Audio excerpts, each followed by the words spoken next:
Happy Sunday, HBBC family. Naimbagnal daw tayo amin kakabsat. Would like to welcome you all today sa ating live stream worship service. Hindi man tayo pwedeng magtipon sa iisang lugar dito sa ating kapilya, pero sa ating mga kanya-kanyang bahay, ito na po yung ating sinasabi na our houses are extension of the Hosanna Bible Baptist Church. Kaya ngayon, sama-sama tayong lahat sa diwa ng ating pagsamba bilang HBBC family. At siyempre, kasama natin ang mga kapatid ng Lawag. Kung kayo po ay sa Lawag, nakatira o sa San Nicolas o sa Bintar, pero HBBC Lawag ho kayo, say aloud, Amen. Ayan, HBBC Lawag. May mga taga-Bacara din tayo na members ng Lawag. If you are from HBBC Bacara, say Amen. Ayan, HBBC Pasukin, say Amen. Ayon, HBBC Claveria, say aloud, Amen. And HBBC Hawaii, say aloud, Amen.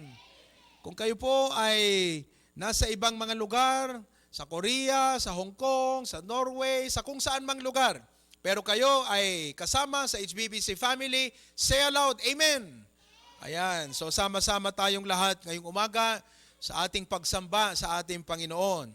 At bilang panimula, kaspanangrugi tayo kakabsat, we will be worshiping God with two wonderful songs. Two of my favorite songs, and I hope you will be blessed, you will be encouraged with these songs. We'll be singing The God of the Mountain, and secondly, Till the Storm Passes by.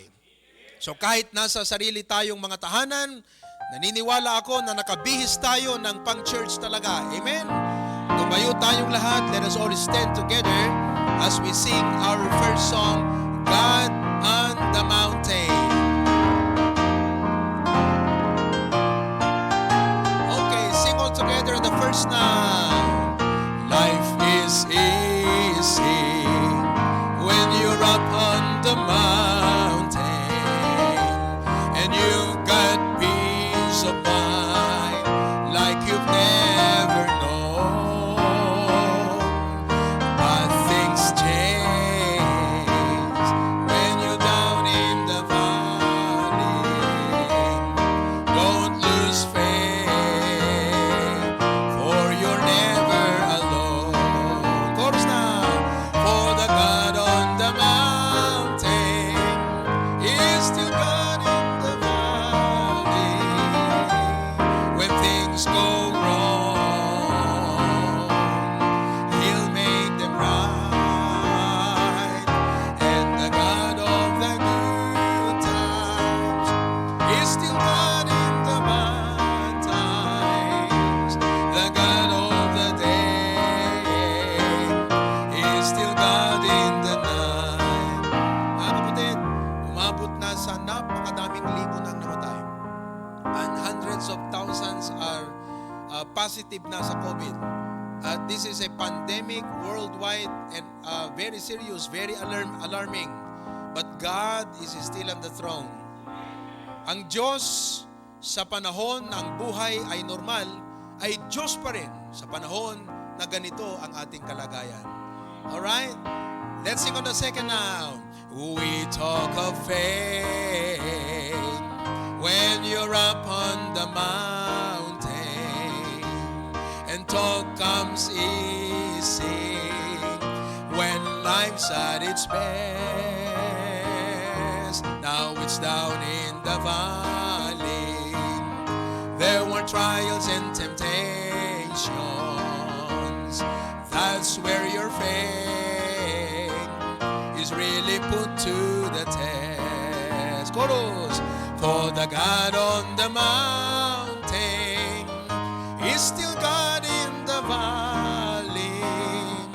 When things go wrong, He'll make them right. And the God of the good times is still God in the bad times. Yes, the God of the day is still God in the night. Amen. Buhay pa rin ang ating Diyos at magpakailanman siya ay buhay.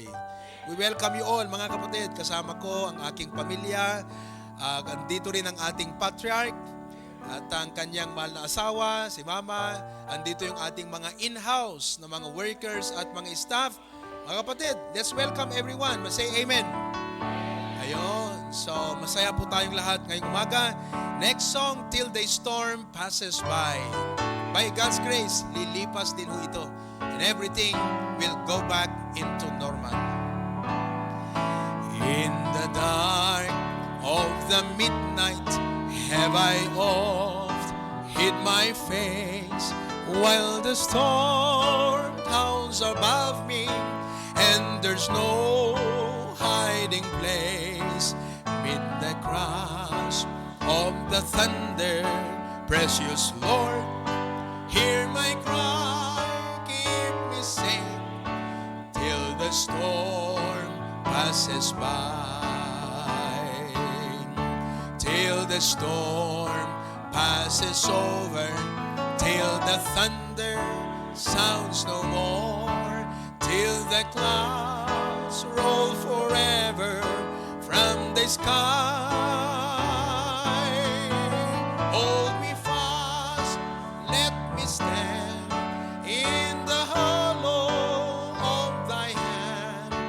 Keep me safe till the storm passes by. Yan po ang prayer natin para sa lahat.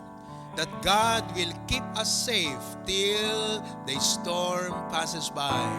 On the second now, many times Satan whispered, there is no need to try, for there's no end of sorrow, there's no hope by and by. But I know thou art with me, and tomorrow I'll rise where the storm never darken the skies.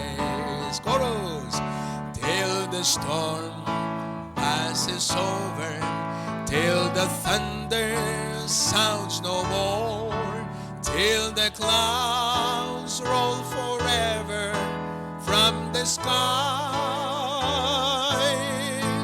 Hold me fast, let me stand in the hollow of thy hand.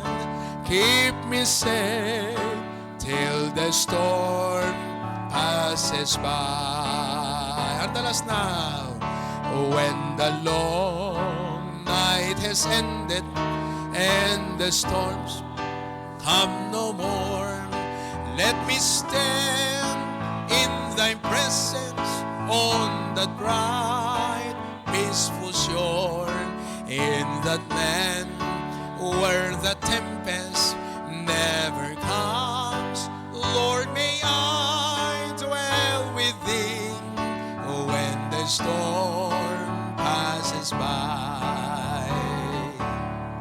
Till the storm passes over, till the thunder sounds no more, till the clouds roll forever from the sky. Hold me fast, let me stand in the hollow of thy hand. Keep me safe till the storm passes by. Remain standing mga kapatid. Get your Bibles and turn with me to the book of Psalms 27. Psalms chapter number 27.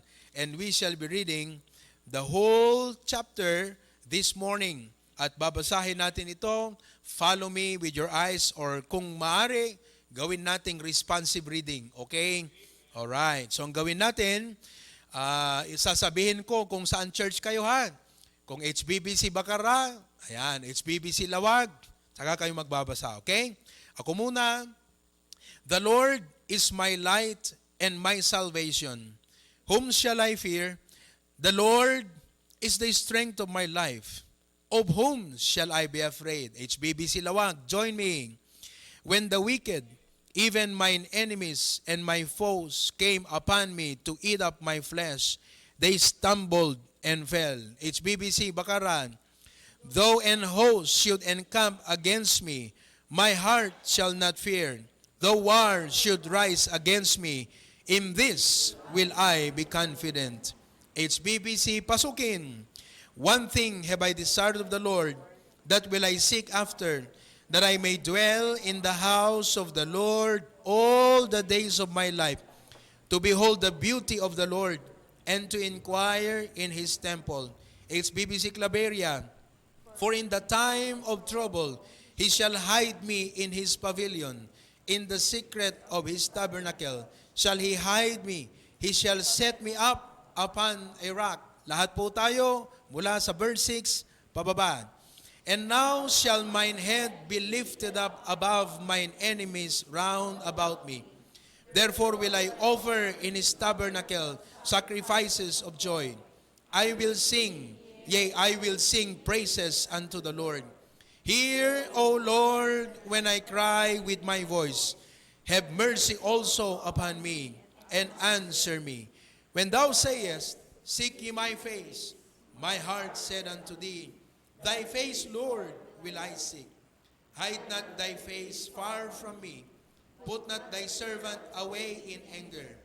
Thou hast been my help. Leave me not, neither forsake me, O God of my salvation. When my father and my mother forsake me, then the Lord will take me up. Teach me thy way, O Lord, and lead me in a plain path because of mine enemies. Deliver me not over unto the will of mine enemies, for false witnesses are risen up against me, and such as breathe out cruelty. I had fainted unless I had believed to see the goodness of the Lord in the land of the living.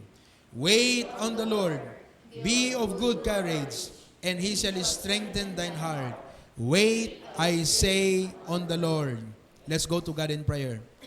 Lord, maraming salamat po sa umagang ito, na bagamat hindi kami nakakasama sa iisang lugar, but we can come together as one in Spirit and in truth. Maraming salamat na dahil sa magitan ng technology ay pwede naming gamitin ito, Panginoong Diyos, na kahit ang mga kapatiran ay nasa kanilang mga mismong sariling mga tahanan. Lord, today, their homes are extension of the HBBC Sanctuary. Salamat, Panginoon. I pray na kahit hindi po kami makakasama ngayon dito sa aming main sanctuary, pag-isahin niyo po, gawin niyong magandang pagkabuklod ng aming mga espiritu, ng aming mga puso, sa pagsamba sa inyo, pagbibigay pasalamat at pakikinig ng inyong salita. Pagpalain niyo po ang buong umagang ito. In Christ's name we pray. Amen and amen. Bago tayo umupo, or you may be seated, mga kapatid, at awitin natin, When We See Christ. Amen. Ayan. Nothing can separate us from the love of God. And one day, we will see Jesus when we see Christ. Okay? Ready now. Of times the day seems long, our trials hard to bear. We're tempted to complain, to murmur and despair. But Christ will soon appear to catch His bride away. All tears forever over in God's eternal day. It will be worth it all when we see Jesus. Life's trials will seem so small. Amen. When we see Christ, one glimpse of His dear face, all sorrow will erase. So bravely run the race till we see Christ again. Sometimes the sky looks dark, with not a ray of light, were tossed and driven on. No human help inside, but there is one in heaven who knows our deepest care.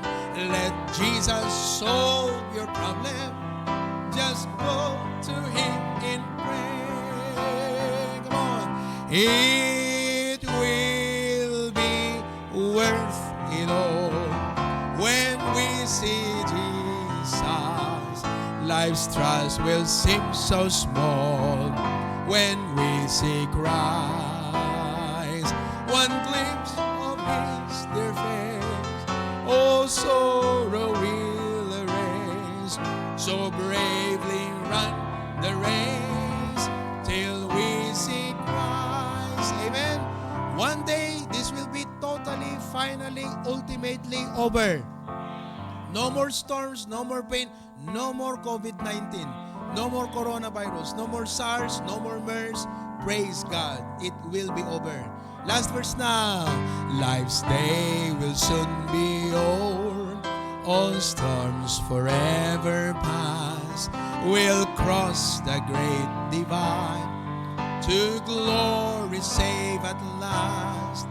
We'll share the joys of heaven, a harp, a home, a crown. The tempter will be banished. We'll lay our burden down. It will be worth it all when we see Jesus. Life's trials seem so small when we see Christ.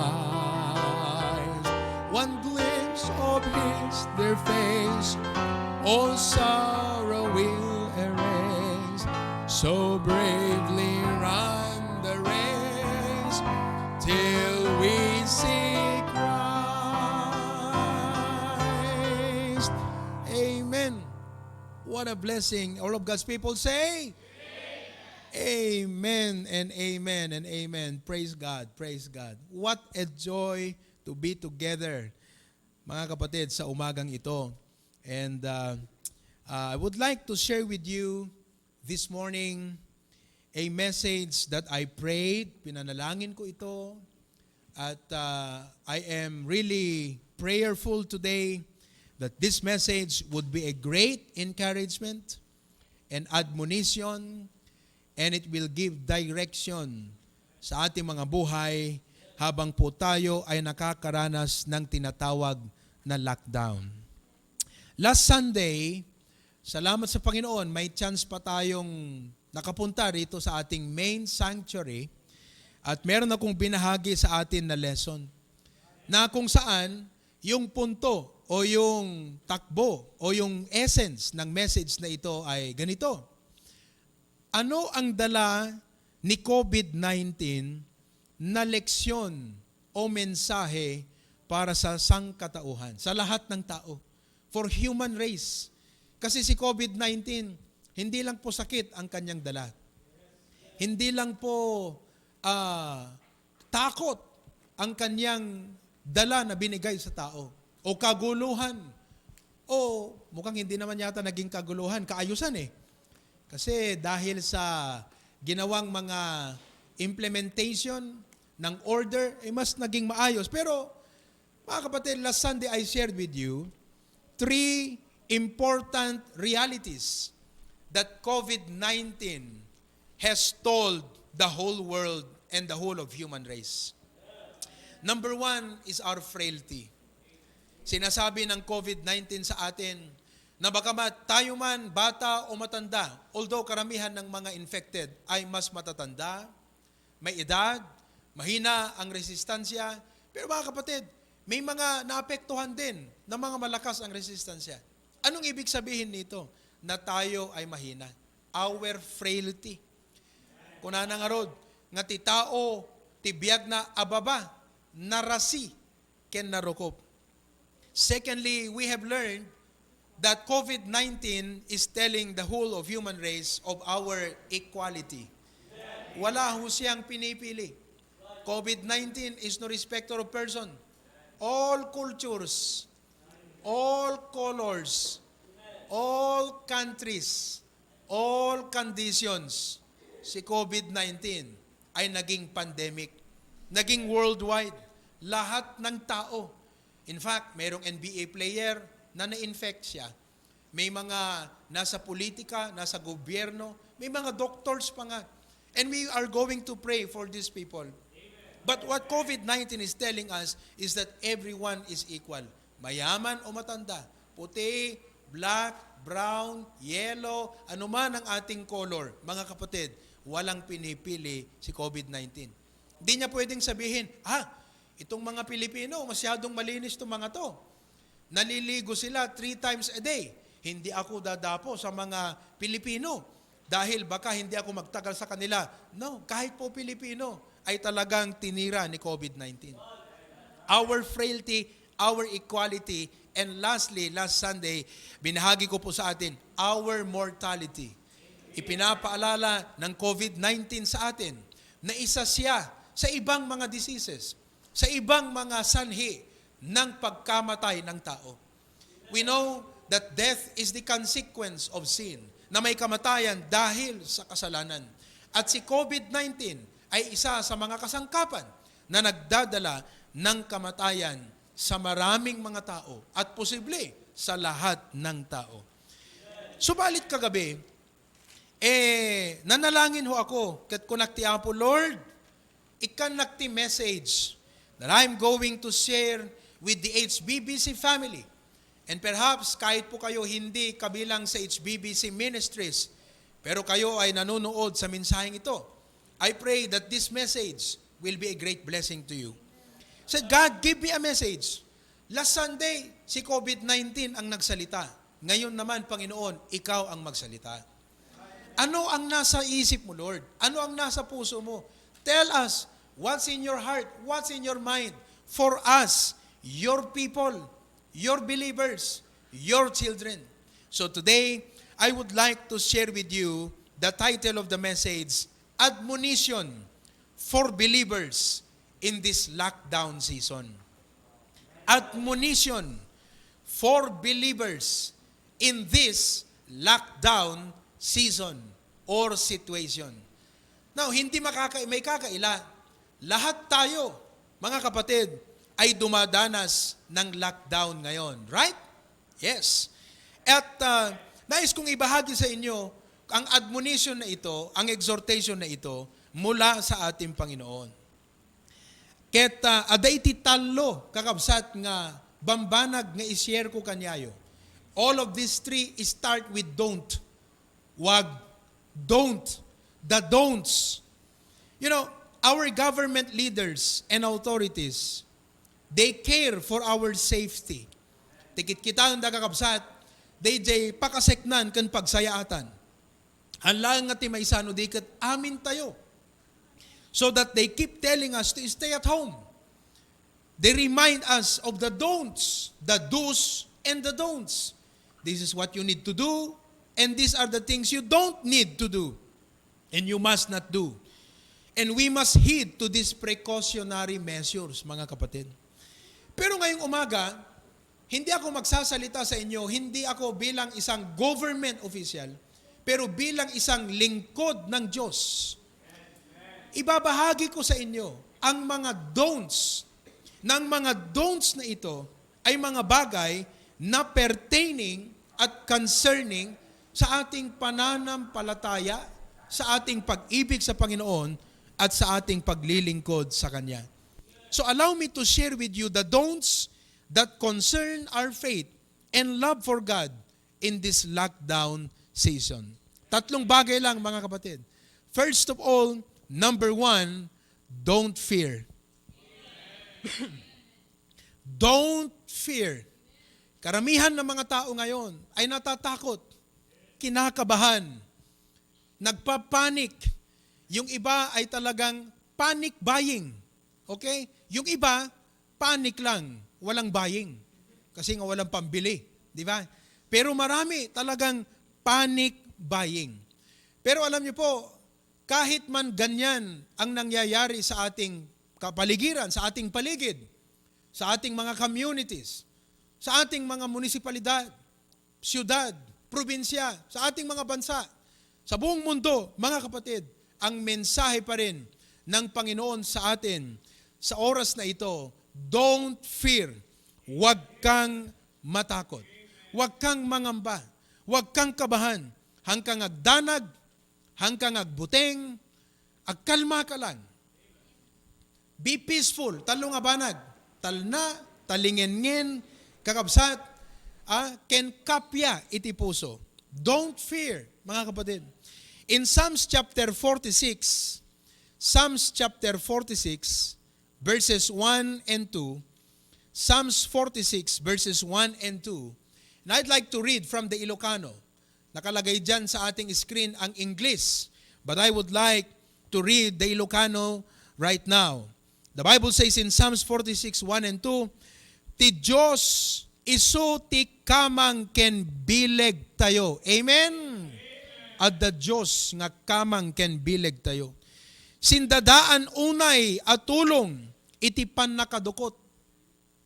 Gapuna di tayo agbuteng. Agpapanpay ti daga mayalis ken agpapanpay dagiti banbantay.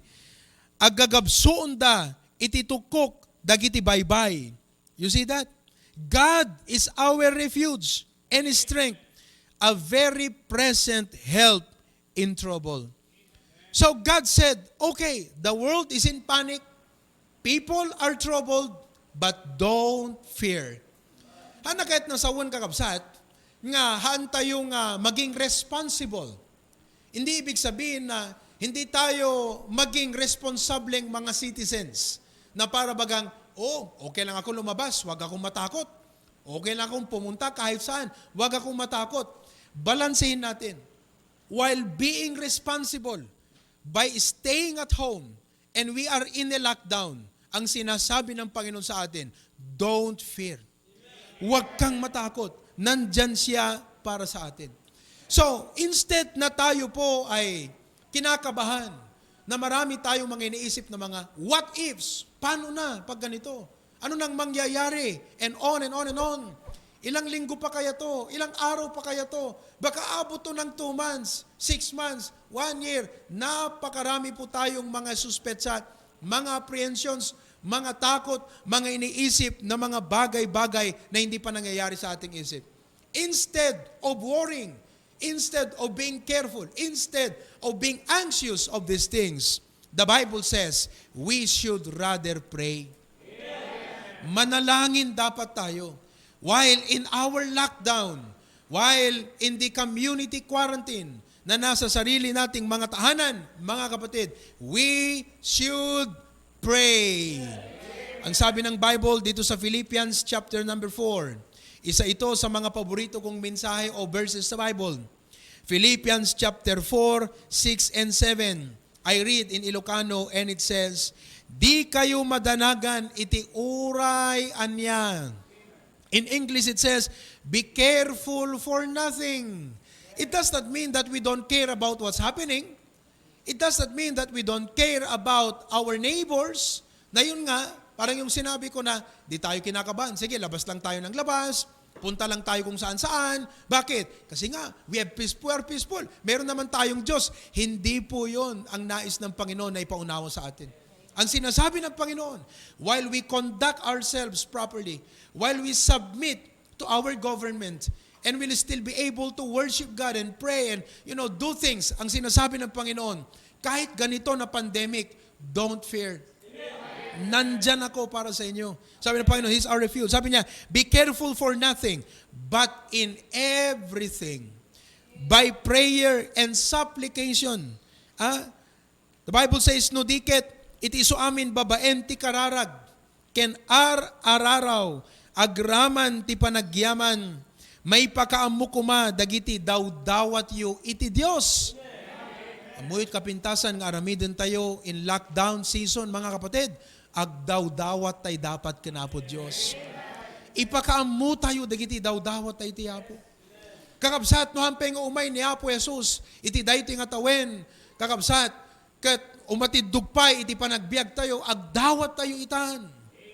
Let your request be made known unto God. Ket tital na ti Diyos, alabsan na iti amin na panakaawat. You see that? The Lord will give us peace. He will give us the confidence. Pagtal na tirik natin, ay wanan nanto, dagiti puspuso yo, ken dagiti panpanunot yo, ken Kristo Jesus. We should pray. Now, let me advise our people, our HBBC members, lahat tayo mga kapatid, to pray for the following. First of all, let us pray for prudence. Prudence, especially for our leaders, na makita nila ang mga nararapat na mga bagay na dapat nilang gawin upang hindi na ito magtagal. Mapuksa ito, makontrol ito, makontain ito. Ma-provide ang pangangailangan ng mga nangangailangan. Makita ang lahat ng anggulo, the ins and outs, pros and cons. Alam nyo, minsan pag tinitignan ko sa Facebook, yung mga pangyayari, ang daming complaint ng ibang tao. Yung mga ibang complaint ay posibleng legitimate. In other words, hindi kasi natin ito talagang pinaghandaan. The government did not prepare that, we are going to have this lockdown. That is why, in this crossroad, in this moment na nandito na tayo, anong dapat natin gawin? Let us pray for prudence. Prudence for our leaders. Secondly, tidawatan tayo ti Apo, let us pray for protection. Protection, especially sa ating mga frontliners. Nandyan ang ating mga barangay officials, nandyan ang ating mga kapulisan, ang mga sundalo, nandyan ang mga nurses, doctors, healthcare workers, everyone. And their life is on the line. Ang kanilang buhay ay nandyan na nakahandang magsakripisyo para asistahan, tulungan ng ating gobyerno. Ang lahat ng ating mga communities, mga kapatid, let us pray for their protection. Pangatlo na dapat nating ipanalangin, let us pray for God's providence. Anong ibig sabihin ng providence? Ito po ay God's intervention. Nga ti Apo makibiyang, makibaet, makibalaet, kakabsat, makialam ang Panginoon sa mga nangyayari ngayon. Alam natin na ang Diyos hindi po siya natutulog. Meron po siyang purpose sa mga nangyayari. But we should pray and say, God, intervene in the affairs of the world today. And probably, this is another God's intervention of Panginoon. We do not know. But let us pray for God's providence na tayo ay maingatan po. Next, let us pray for provision. We are praying and we are considering ang mga kapatiran na nangangailangan ng tulong. Palagay ko sa una, pangalawa, tatlo, pang-apat na araw, medyo okay pa tayo. Kasi hindi pa ubos yung mga noodles natin. May mga pansit canton pa tayo sa bahay. May mga bigas pa tayo. Pero sana wag nang magtagal. Pero kung sakali man, umabot pa ng another week, then another week, then weeks turn to month. Sana hindi umabot ng 1 year. Pero it could be possible, 3 to 6 months. Paano na lang ang ibang mga kapatiran? That is why let us pray for provision. At kung ikaw ay nananalangin, sabi mo, Lord, provide mo ang pangangailangan ng mga kapatid na ito. At ikaw, sobra-sobra yung nasa iyo. Baka ikaw yung sagot sa panalangin mo. You can be the answer to your prayer. Let us abound in good works. So mga kapatid, ito ang punto. Let us choose to pray than fear. May mayat, kung di Pastor Amayon, may mayat ti agkarkararag, ngem ti agdandanag. We must choose to pray than become anxious. We must choose to pray than worry. At dati Diyos, imbaga na, iso taklin tayo. Iso na, idikamang tayo. Apay nga di tayo umasidegken ko ana. In fact, He gave us a very serious invitation. Sabi niya, come boldly to the throne of grace. So number 1, admonition to God's people in this lockdown situation. Don't fear. Amen? Sabihin nga natin lahat ng sabay-sabay. Don't fear. Sabihin mo sa katabi mo, don't fear. Sabihin natin sa buong mundo, don't fear. Number 2, pangalawa mga kapatid, na admonition ng ating Panginoon, ito ay nais niya na makita sa buhay ng mga mananampalataya. Ayaw ng Panginoon to. Number 2, don't faint. Don't faint. Anong ibig sabihin ng don't faint? It means don't lose heart. Hanggang nga ma-discourage. Hanggang nga maupay. Hanggang nga maawanan itigagem. Wenno tarigagay. Wenno excitement. Wenno determinasyon. Ngagpatpatuloy iti Apo. Huwag ho tayong mawalan ng puso. Mawalan ng gana. O mawalan ng excitement na magpatuloy sa ating pananampalataya. Sa ating pagmamahal. Yes, limitado ang ating mga galaw. Limitado ang ating mga activities. Limitado ang mga progression at developments ng malamang mga plano natin. Pero wag ho tayong manghina. Wag ho tayong mawalan ng pag-asa. Wag ho tayong mawalan ng lakas ng loob. Mga kapatid, I don't know what you have lost. Maybe some of you hindi na makapasok sa trabaho. Wala ng income, you know? At anuman ang mga sitwasyon na yan, don't lose heart. Don't faint. Ang sabi ng Bible, mga kapatid, sa Proverbs chapter 24, verse number 10. Proverbs chapter 24, verse number 10. No kumapsut ka, iti aldaw, ti panakasuot, ti pigsam ket basit. If thou faint in the day of adversity, thy strength is small. And brethren, we are in times of serious adversity. Matinding pagsubok, matinding trial, matinding test of faith. And the Bible says, we should not faint. Amen? Malamang ay sabihin mo ngayon, Pastor, papaano ko palakasin ang aking loob? Saan ako huhugot ng pag-asa? Saan ako kukuha ng panibagong excitement, ng lakas ng loob na magpatuloy kahit ganito ang pangyayari? Maliwanag po ang sinabi ng Bible, look unto the Lord. Tignan natin sa Hebreo chapter 12, verses 1 to 3. Mga kapatid, sinasabi rito, gapuna makita tayo, nga dati aglawlaw, kada tayo ti kastaunay nga nagdakkel akaado dagiti saksi. Iwagsak tayo ti amin apakadagsenan. Ken dagiti basol nga manglawlawlaw asilalaka kada tayo. Ket tarayen tayo asiya anos ti tarayen ana ikabil iti sangwanan tayo. Mga kapatid, hindi pa tapos ang laban. Yes, limitado ang galaw pero hindi pa tapos ang ating Christian faith. Meron pa tayong dapat gampanan. Meron pang nais ng Panginoon na gawin natin bilang mga Kristiyano. Kaya anuman ang mga adversity ngayon, anuman ang parang humahadlang, anuman ang mga pumipigil sa iyo ngayon, huwag kang mawalan ng puso, huwag kang mawalan ng pag-asa. Bakit? Hindi pa tapos ang takbuhin mo, kapatid. Hindi pa tapos ang laban. Meron pang nais ng Panginoon na gampanan at gawin natin sa buhay na ito. Kaya sabi niya, siya ano sa tarayen, tinaikabil, iti sangwanan tayo. Verse number 2, looking unto Jesus, nakitkitain tayo ni Jesus, the author, isut Pangulo, ken mangtungpal, iti pamati tayo.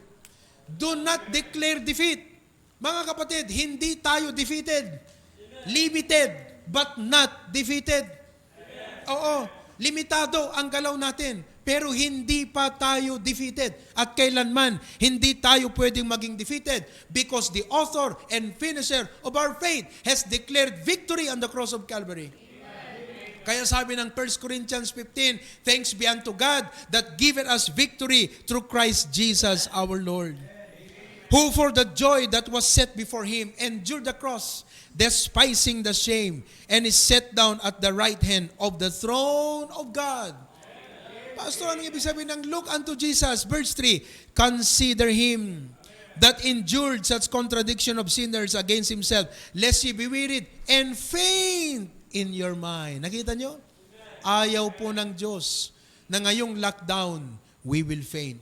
Mga kapatid, nandito po ang inyong lingkod ng Panginoon, ang inyong pastor, upang i-encourage kayo at karitan dagiti pamati yung kakabsat, nga hantayo kapoy, nga hantayo aglamiis, nga hantay maawanan kakabsat, iti inanama, pananginanama, iti apo.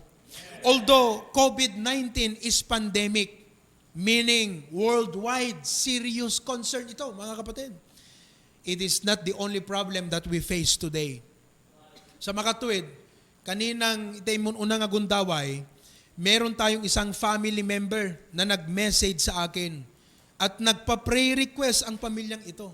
At sabi niyang ganyan, Pastor kunana, nakarkarupay ng COVID-19 ti simmangpet a virus kada kami. We are suffering pressure and emotional pain. We are being hurt by others' behavior and conduct. Nakita yun?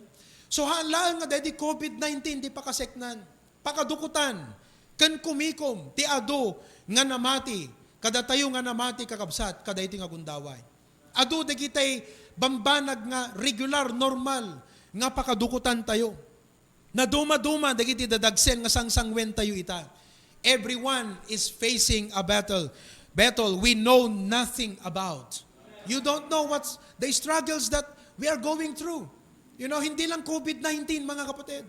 At palagay ko, I believe, ako hindi ko rin alam kung anong pinagdadaanan nyo dyan, mga kapatid. Sa inyong tahanan, no, dapay may isa ang yung abagas. No, daagas yo. No, dapay ti face mask yo. No, naibus ti alcohol yun. I don't know what you're going through. Conflicts, problems. Mabaling akong kunayo, I want ti pagbayad ko ti bill, kakabsat. At dati ko ita, 1 month nga palugit. So nga hangkay unay madanagan. Amen? Okay? But you know, everyone is facing a battle you know nothing about. Iso nga dapat, agkikin nararag tayo kakabsat. Ket kada kayo met kabsat nga nag-text kanyak iti bigat. Ngayon bagayo, dahito nga problema yo. Kaya't kay ngayon courage, ita nga gundaway, kabsat, your whole family, faint not. Hanyo panunutan nga digito, ikat, numampay kas lang isut mang limit, no mang contain kada kayo. Don't lose heart. God is in control. Numan pa'y hantay nga control ti behavior ti sabali nga tattao. Han ko mga digitoy ti pakaupayan ti pamatiyo, ti ayat yu kun panagserbiyo iti apo. God is in control. Yes, wala na sa control mo kung anong gagawin nila, ano ang kanilang reaction sa'yo, you know, their dealings with you. You have no control over that. And don't fear, don't faint, huwag kang mawala ng pag-asa. God is in control. Magtiwala ka sa Panginoon. Ang hindi mo alam, mga kapatid, kayong pamilya na nag-text sa akin, mabalin nga ti Apo at the purpose na. Mabalin nga, you know, way na dayto itap no ma-exercise you ti fruit of the Spirit. Dito yung nga ma-experience. Bakit? Kasi sabi ng Bible, knowing this, that the trying of your faith, worketh patience. Kaano ngagtaod iti patience, tuno masuot ti pamati. So hamo may express ti joy, no awan iti liday. Hanga makita ti peace, no awan iti panubok, wano pan naka, detay trouble, anat Ilocano trouble. Ha? Pagkakumikuman, wano pagpulkukan, pagproblemaan. Hamo may experience iti temperance, no awan ti mangsuot kadayjay. Iso nga mabalin kabsat, kaday iti nga gundaway, iyang pagsubok tinyo, ay hinayaan yan ng Diyos na mangyari at control niya yan, sovereign siya, sapagkat gusto niya na may experience nyo ngayon ang fruit of the Spirit. Malamang ang purpose ng Panginoon sa inyo, mga kapatid, ngayong umaga, sa inyong nararanasan, ket tapnon mapadasan nyo daytoy, tapno agbaling kayo nga naing-ingel, ken mas epektibo nga makatulong to iti pamati dagiti dadduma a kakabsat. Because many of our brethren will go through such kind of situation and you will be a great blessing and effective minister unto them. So nga dayto nga kanito, kabsat, look unto the Lord. Kada tayo amin, look unto the Lord. Ibutaktakan nyo dahito nga verse nga binasa ta itay ti Psalms 27 kat kunanan ti Ilocano, isurum kanyak ti dalan mo o Apo. Ket iturong nak itinabatad adana dayta ti prayer ta ita kakabsat. Hantay maawan ang tinamnama. Hangkang agkapoy. Hanga dayta give up kan. Don't quit. Dawatem ket ti Apo ket kunam Lord, iturong nak itinabatad adana. Gapo ka, digiti kabusor ko. Di nag-iyawat ti pagayatan dagiti kabkabusor ko.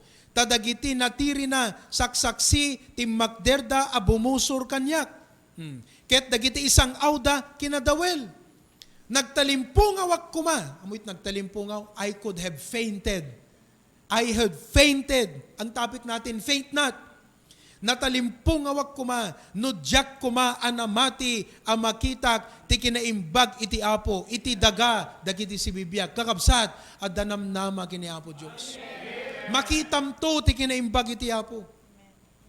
Ket kunana ti Biblia, urayem ti apo, wait on the Lord. Tumured ka, ket pabilgen nanto tapusom, urayem kunak iti apo. Praise God for that. God is sovereign. Aglabas tumetlang, di kita kakabsat. Agtalikkay ken kuana, ket sapay tati masangwanan, may paneknek yun to, may testimonyo yun to, ang napakalaking biyaya ng Diyos, no kasano nga tinulungan na kayo, inlasat na kayo, ket inpaay na iti balegi. Faint not, mga kapatid, in this lockdown condition, brethren, faint not. Sabihin nga natin lahat, faint not. What is number 1? Fear not. Number 2, faint not. Third and last but not the least. Number 1, don't fear. Number 2, don't faint. May ikatlo nga don't. Don't fail. Don't fail. F-A-I-L. Don't fail. Tiket na nga sa unti, don't fail. Han mo nga baybayan. Huwag mong pabayaan. Huwag mong kakaligtaan. Don't neglect. That's what it means. Do not fail to care for some important things properly. Ang ating mga government leaders, sinabi nila sa atin, stay at home. And while we will stay most of the time at home, mga kapatid, we should not be idle. Don't fail. Don't be idle.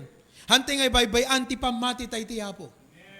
Hantayo nga ineglect kakabsat. Huwag nating pabayaan ang ating pananampalataya sa Panginoon, ang ating paglilingkod. Malamang ay sinasabi mo, Pastor, paano ko gagawin to? Wala ako sa church. I cannot come dyan sa ating main sanctuary, may checkpoint. Hindi kami ganito, ganyan. I cannot come with my family. Mga kapatid, I would like to share with you how you cannot fail in this lockdown situation. Alam nyo, during idle times, vulnerable tayong aglami isti apo. Di ngamin? Lalo no awan maubram, isong ako na natin pagsasao. And idle mind is the workshop of the devil. Kathante kayat, ngagbalin tayo kakabsat, nga umok pagitlogan, kakabsat, ken kuweba, iti amin na kinadakas, gaputahan tayo amutar aramidin tayo, kada iti lockdown condition. Well, it is true, a lot of things may be neglected when we are busy. But also on the other hand, many things can also be neglected when we are idle. Ti may isang tao kakabsat, he does not fall into carnality overnight. Hindi naman po yung magdamag, karnal na siya kaagad. There is a pattern that takes time to establish. Yung isang araw, 2 araw, 1 linggo, biruin mo, hindi ka nakapunta dito sa kapilya. You know? So, when you neglect to do these things that I'm going to share with you on my last point, ay siguradong magdi-develop ang carnality sa iyo, kapatid. Magdi-develop ang worldliness. Magdi-develop sa iyo yung backslidden state ng buhay mo. You start to wane and go wayward in your Christian life. You know, the carnal Christian, sa Bible, sa Romans chapter 8, maliwanag po na sinasabi ng Bible sa atin, na yung carnal Christian, isa sa mga karakter niya ay meron siyang mga maling inclinations. Wrong inclinations and affections. We can have a tendency to become interested on the wrong things. Di ba? Imbes nga ti-interest natin yung mga bagay na makakatulong sa ating pananampalataya dahil wala tayong ginagawa, baka yung interest natin, yung ating affection ay malipat, madivert sa mga bagay na hindi dapat. And because of this, we neglect spiritual matters and we begin to lose interest on it. Halimbawa, baka masyado tayong ma-occupy sa mga pandemic worldwide issues na ito. So wala na tayong ginawa, kundi magbasa ng news. Di ba? Makinig na lang sa Facebook, sa YouTube. Maghapon, puro pandemic, puro world issues na lang. Kabisado na natin kung ilan ang namatay sa Amerika, ilan ang namatay sa Italy, this is no joke. Kasi kahapon lang, I am not daily na talagang yan ang aking sinubaybayan, but just today, nakita ko lang na kahapon, more than 600 ang namatay sa Italy. While all of these facts are really happening in the world today, mga kapatid, wag nating punuin ang buhay natin ng puro ganun na lamang. Don't be idle just because of these things. Though we are at home, we could develop an affection on worldly things also. Hindi lang po yung mga worldly issues ang pwedeng maging diversion o distraction natin. Malamang, worldly things. Sabihin nyo siguro, paano naman, Pastor, hindi naman ako lumalabas. Paano ako maging worldly? Paano ako magkaroon ng temptation? Hindi ako lumalabas. Hindi ako pumunta ng Robinson. Hindi ako nag-SM. Hindi ako nagganito, ganyan. Hindi ako nag-plaza and on and on. Paano mag-divert yung aking affection? Alam nyo kung paano? May Google. Mga kapatid, may Facebook. May Twitter. Di ba? May www. Ano yung www?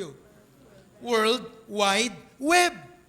And Satan will offer us alternatives that will replace our attendance sa ating pamilya. Imbes na pamilya ang ating inaatupag, ito na.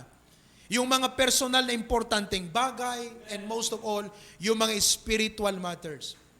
Alam nyo, may dalawang klase ng kasalanan. Yung tinatawag na sin of omission and sin of commission. Malamang ay magigilty po tayo sa lockdown sa mga kasalanan ito. Ano yung omission?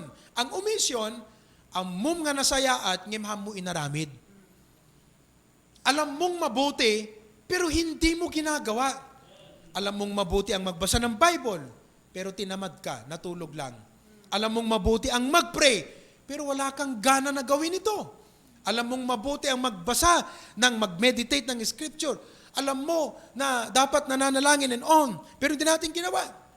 Ang sabi ng James 4:17, timakam mo nga rod nga mga ramid itinasayaat, ket di na aramiden, daytoy ket basol keng kuana.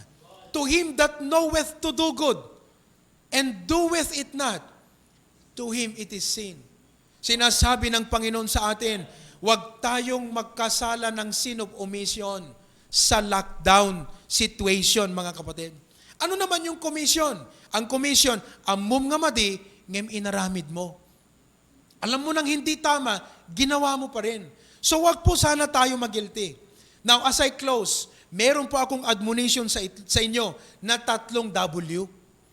Kung merong World Wide Web na pwedeng umagaw ng ating afeksyon, ng ating puso, ng ating mga atensyon, let me share with you 3 W na pwede nating pagkaabalahan ngayong lockdown. Okay? Meron tayong pwedeng gawin ngayong lockdown. 3 W. Letter A, work. Pastor, hindi nga ako makalabas hindi ka naman lang sa labas pwedeng magtrabaho. Maraming pwedeng gawin habang tayo nasa bahay. Sabi ng Proverbs 6:6, inka ken kuton, sika anasadot. Biro mo yan? Go to the ant, thou is laggard. Yung kuton ba ngayon natulog? Hindi Kahit COVID, tatrabaho pa rin. Yung langgam, inka ken kuton, sika anasadot. Utubem dagiti daldalan na ket sumirib ka. You see that? Isu nga idinto nga awan mangiwan-wan-wan na, mangaywan na, wenuturayen na, saganaen na, tikanen na, itikalgaw, agurnong, titaraon na, iti panagani. Well, hanti makarwar. Mabaling hanti mapan makaubray ang tarwar kakabsat. But there are profitable, worthwhile things that we can do at home. Students, dakay nga estudyante, work on your assignments. Palagay ko, binigyan kayo ng mga assignments. May mga online na binigay sa inyo ng inyong mga teachers na dapat ninyong tapusin at gawin. Kahapon, si Catherine at si Kirk, gumagawa sila ng kanilang paces. Mukhang tapos na yata ni Catherine. Tapos mo na, Catherine? Look at that. Yung dapat tapusin niya ng 3 linggo, tinapos niya ng 1 araw. O di pwede na siyang maglaro-laro ngayon. Di ba? Work! Mga kapatid, don't be idle. Magandang gawin nyo sa mga estudyante, magbasa kayo ng magandang mga libro. Enrich yourself. You know, wala ka sa eskwelahan ngayon, but you are at home. So invest nga, deta puro-puro lang Facebook, Twitter, kung ano-anong ginagawa natin dyan, that at the end of the day, pag inassess natin, wala, hindi profitable, turn those moments into worthwhile and profitable moments. Sa inyo pong mga empleyado, palagay ko, ay binigyan ho kayo ng mga boss ninyo, ng mga superiors ninyo, ng mga take-home works. Fulfill it. Okay? Do extra mile. Hindi ko alam kung paano nyo gawin yan, pero mag-extra mile po kayo. And taking this further, let us do good works. Ang work na tinutukoy sa ating mensahe ngayon, hindi lang yung magtrabaho, kundi abound in good works. Pag may pagkakataon, sabi nga ng Bible, let us do good unto all men, kung may pagkakataon. Unto all men, especially to them who are of the household of faith. Si Pastor BMA, meron siyang pinost sa Bible Mode Messenger at sa Facebook na nilagay niya doon that they are raising amount to be able to extend some help. Mga kapatid, at sinabi niya sa Bible Mode Messenger mismo, sabi niya, kung may mga members kayo sa inyong mga churches na palagay nyo, kailangan ng tulong, let us know. Sinabi niya yung cellphone number. Oo. Bakit? Let us do good unto all men, especially unto them who are of the household of faith. You see that? So we can do good. Parang ganito, palagay ko ngayon sa ating mga barangay, may mga barangay officials who are taking initiative and effort na mag-extend ng tulong sa kanilang mga kabaranggayan. Kaya yung mga members natin, you can approach your barangay captain. And of course, you can also share it with us. Pastor, pray for us. Awang bagasmin, kastoy-kastoy. Just let us know. Just let us know. And we will be praying for you. We will do whatever we can do to extend help. Mga kapatid, just let us know. Okay? We would like to be a blessing and a help to everyone. Especially sa pangalawang linggo, because we never know what could happen in the following week. Next week or the third week, we don't know what happens, mga kapatid. That is why, just communicate with us. Kung may sakit ang inyong mga anak, sabihin nyo, pag-pray natin yan. Kung kailangan ng gamot, kailangan ng alcohol, marami pa ba tayong alcohol dito? Pinagpipray namin na dumating, may order kasi kaming alcohol, and we hope we could extend alcohol. May mga kapatid na nag-text sa akin, Pastor, wala na kaming alcohol. Oo. So, let us do good works. Work in the lockdown condition.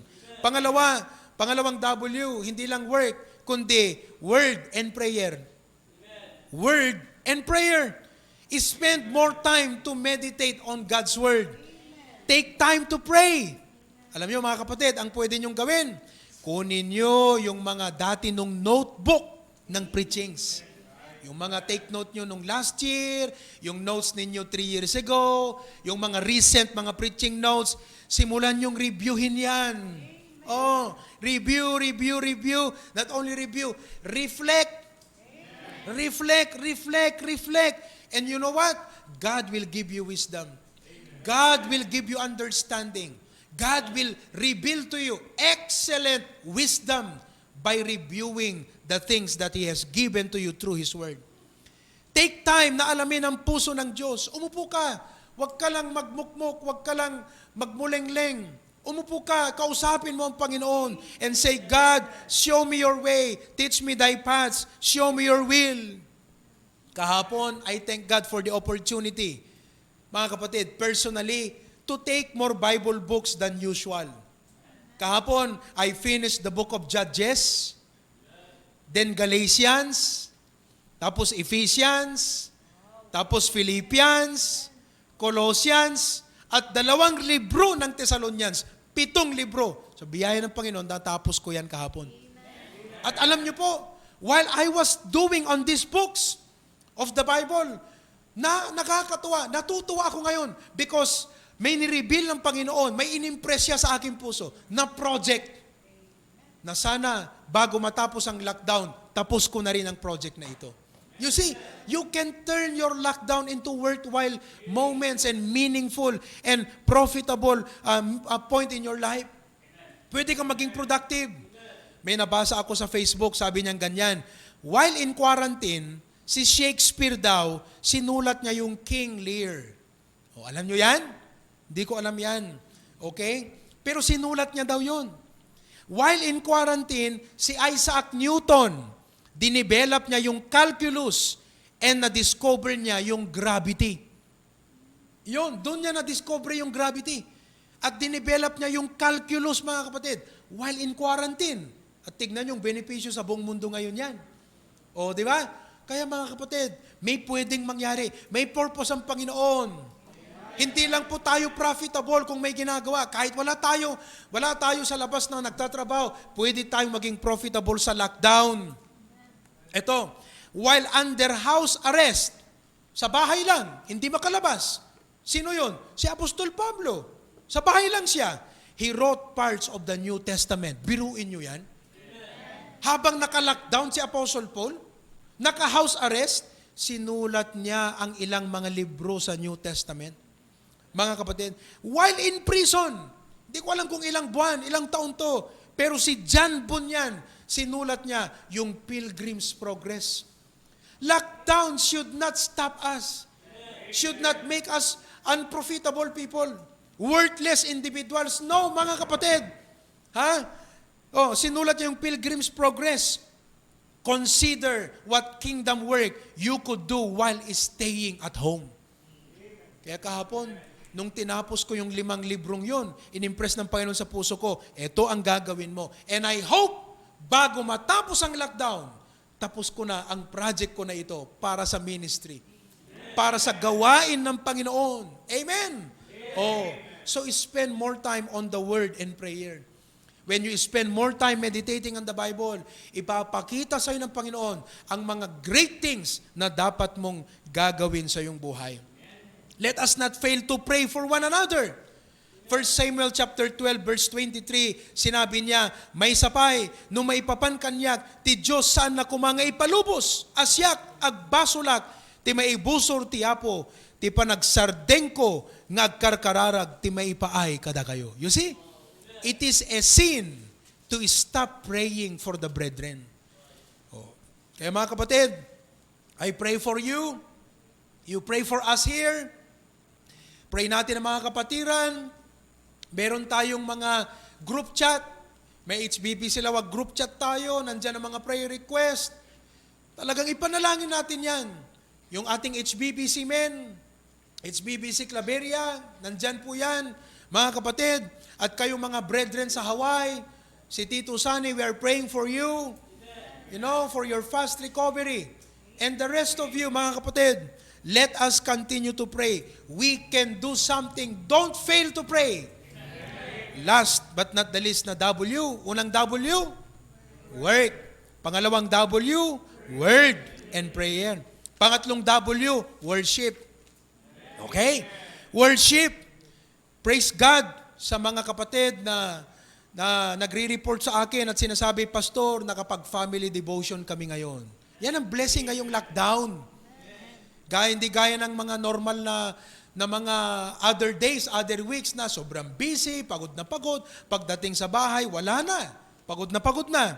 But we could have more time to have family devotion. It's time to worship God as a family like we have never done before. At the same time, mga kapatid, huwag nating pabayaan ang ating mga worship services. Hindi po canceled ang mga services ng HBBC. Hindi po canceled ang mga prayer meetings ng HBBC. Ibang paraan nga lang yung ating ginawa. Pero tuloy-tuloy pa rin ang ating pagsasama. Tuloy-tuloy pa rin ang ating ugnayan. Tuloy-tuloy pa rin ang ating samahan bilang HBBC. And you know what? We are a church not only when we come together in one place.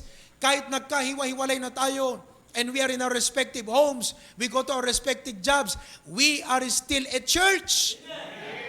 And we will always be at church until the Lord comes. Kaya mga kapatid, abangan nyo itong ating mga worship services. Mamayang hapon, may service pa rin tayo.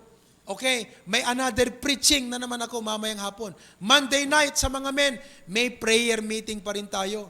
Oo. Sa pagdating sa Wednesday night, may prayer meeting pa rin tayo. Hindi nga lang natin ginagawa sa ating sanctuary. Ngayon, pansamantala, pero hindi canceled ang mga services. So, ibig sabihin mga kapatid, pati ang inyong mga giving, hindi canceled. Pati ang inyong mga giving, hindi po suspended. Now, ang ating pagbibigay, hindi conditional, kundi ito po ay talagang buhay na nating mga Kristiyano at bilang mga HBBC. So, any time of the week, maybe the father in the home could come and bring the tithes and offerings of the whole family and have it recorded. Mga kapatid, you can come drop by dito sa ating church, record dyan ng ating financial secretary, mga kapatid, and be able to give to us or bring here your tithes and offerings para sa ating ministry. But let us not neglect worship. Amen? So yan, mga kapatid. I hope na ngayong lockdown, hindi po tayo magiging malungkot, hindi tayo magmumukmok, hindi tayo magiging karnal, hindi tayo magbabackslide, hindi po tayo kabang-kaba o maraming pangamba, kundi don't fear, don't faint, and don't fail. I hope that this message became a blessing to you ngayong araw na ito. Manalangin ho tayo. Let us pray. At sa puntong ito, inaanyayahan ko lahat ng mga tatay to lead his respective family in prayer. 1 minute or 2 minutes, I would like the father in that family, in that home, to please pray right now. Okay? So manalangin po tayo. After manalangin ang ating mga tatay, ako po ay mananalangin din ng closing prayer natin.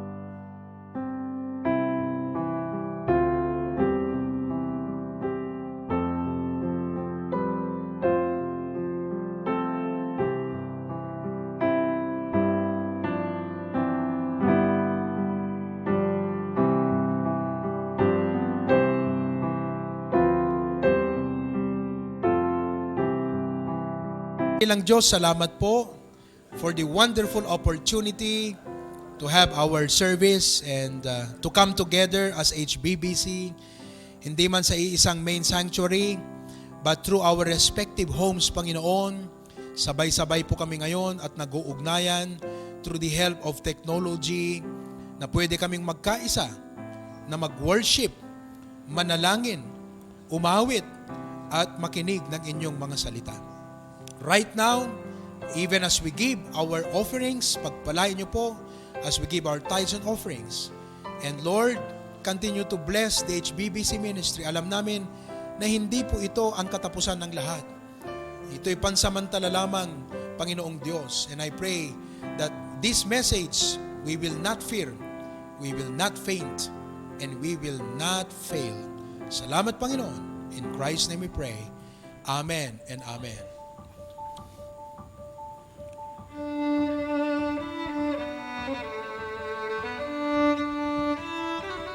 Ayan. Sa inyong mga tithes and offerings, mga kapatid, dahil hindi pwede na buong pamilya pupunta rito, maybe I would advise the father, to just come and bring the tithes and offering and have it recorded and have it dropped dito sa ating church any day of the week, mga kapatid. Amen? So to God be the glory. Maraming salamat. And see you soon, mga kapatid. See you soon. Madaydayaw iti Apo. God bless you.